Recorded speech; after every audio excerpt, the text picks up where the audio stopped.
আন্তর্জাতিক রাজনীতিতে একটি গভীর পরিবর্তন আসা শুরু করেছে।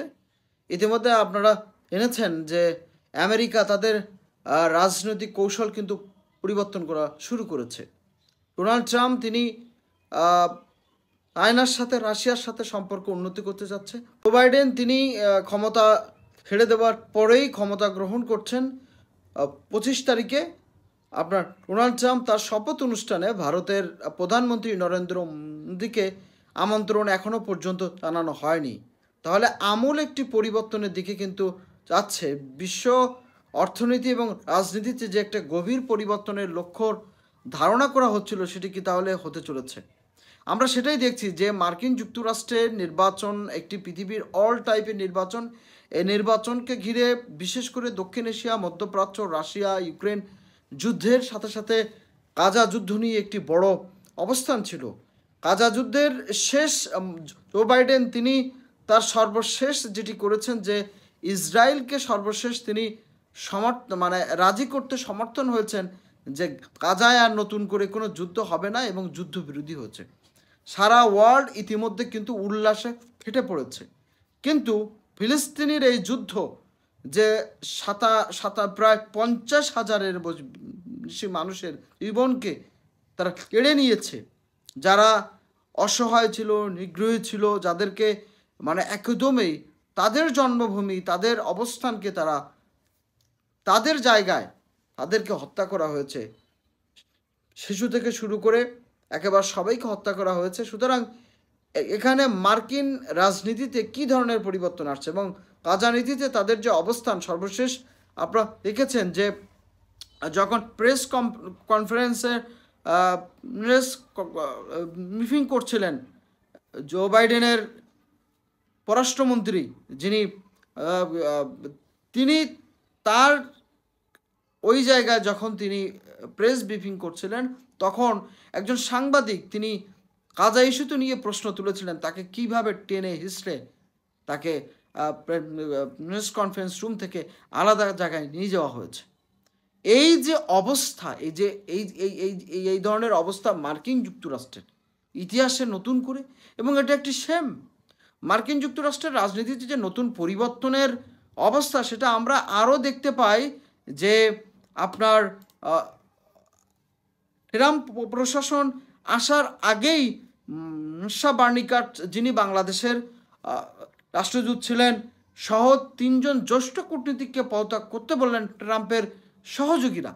অর্থাৎ জো বাইডেনের যারাই অ্যাডমিনিস্ট্রেশনে ছিলেন তাদেরকে তো রাখবেই না, বরঞ্চ তিনি নতুন পন্থা হাঁটছেন।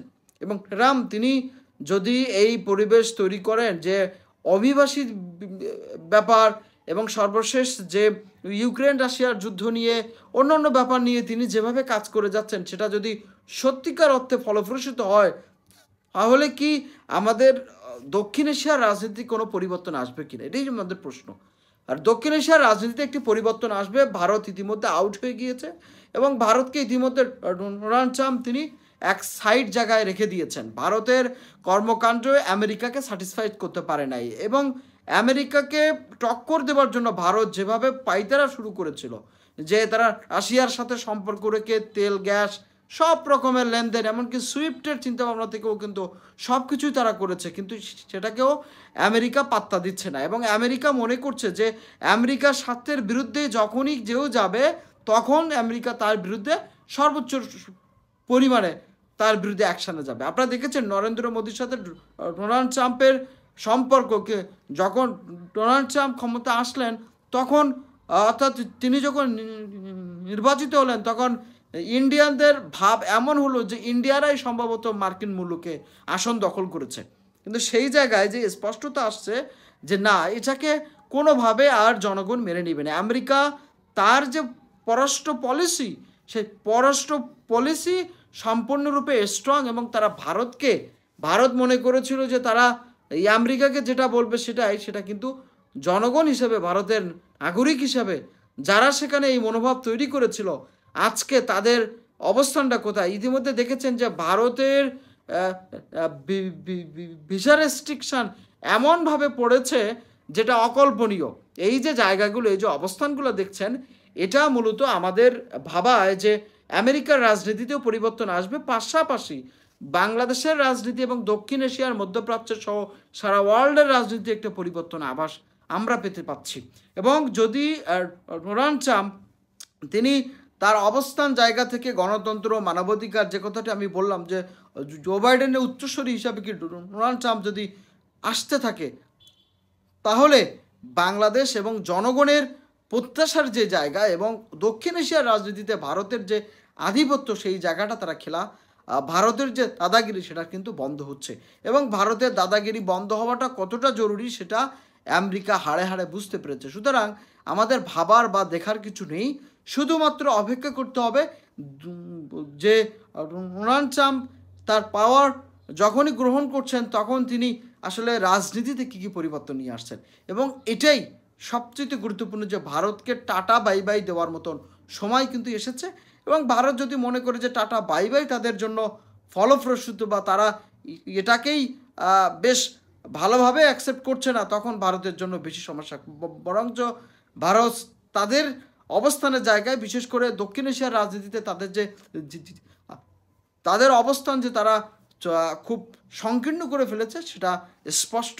এবং চায়নার সাথে যদি আমেরিকা ডোনাল্ড ট্রাম্পের সম্পর্ক উন্নতি হয়, তাহলে এটা বুঝতে হবে যে পাকিস্তান এবং চায়না এবং বাংলাদেশ সর্বমিত্রে যদি একটি কমিউনিটি হয়ে যায়, তাহলে ভারতের জন্য খুবই দুঃসংবাদ।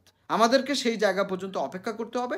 এবং এই অপেক্ষা করাটাই শুধুমাত্র যে আন্তঃরাজনীতিতে, বিশেষ করে আন্তর্জাতিক রাজনীতিতে কী ধরনের গেম চলছে, কী ধরনের অবস্থান হচ্ছে, সেটা আমাদেরকে বুঝতে ডোনাল্ড ট্রাম্পের শপথ অনুষ্ঠান পরবর্তী সময়ের কার্যক্রমগুলো উপস্থিত থাকতে হবে। আমাদেরকে দেখতে হবে যে আন্তর্জাতিক রাজনীতিতে কী পরিবর্তন আসছে, নরেন্দ্র মোদী সরকার কতটুকু ট্যাকেল দিতে পারছে এবং ভারতের যে অবস্থান, সেই অবস্থানে ভারত কতটুকু কাজ করতে পারছে।